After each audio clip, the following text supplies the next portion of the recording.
mwaramukanya amahoro y'Imana ari muri mwe.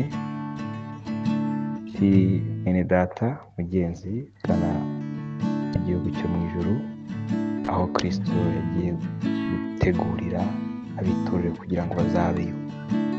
Igitondo nk'iki tugiye kumva ijambo ry'Imana riza umugisha ukuri kugira ngo twumve icyo Kristo avugana natwe mu ijambo rye.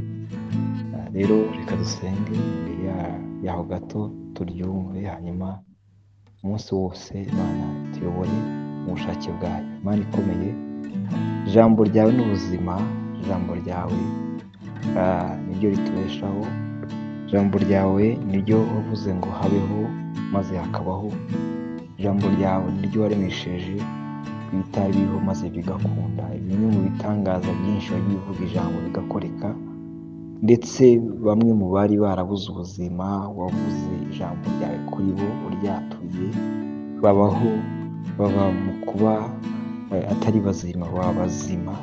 Rero ijambo ryawe turagusabye kugira ngo rituyobore kandi tugendeye muri ryo, tubashe kugendera mu bushake bwawe mu izina rya Yesu Kristo, amen.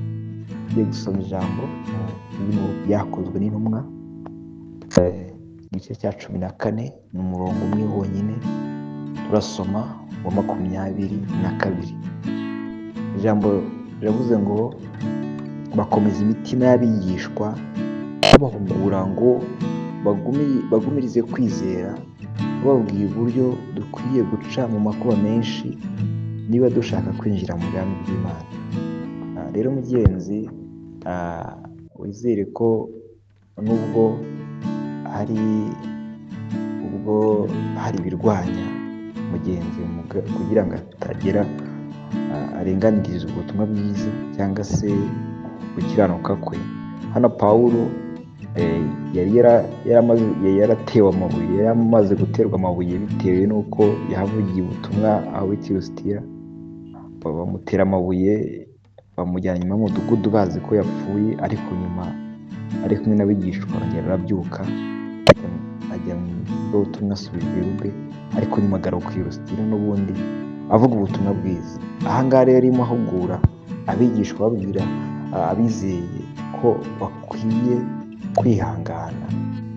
Aravuga ngo bababwira uburyo dukwiye guca mu makuba. Abwira abizera avuga ngo bakomeza imitima y'abigishwa babahugurira ngo bagumirize kwizera, babigumane, be kubihara naho wabirenganira.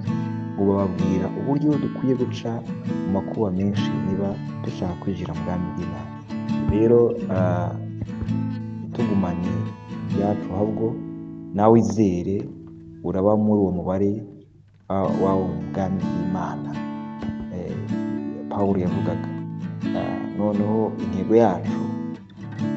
yacu ari uko Imana yadutoranyije ubugingo bwo kwizera Yesu.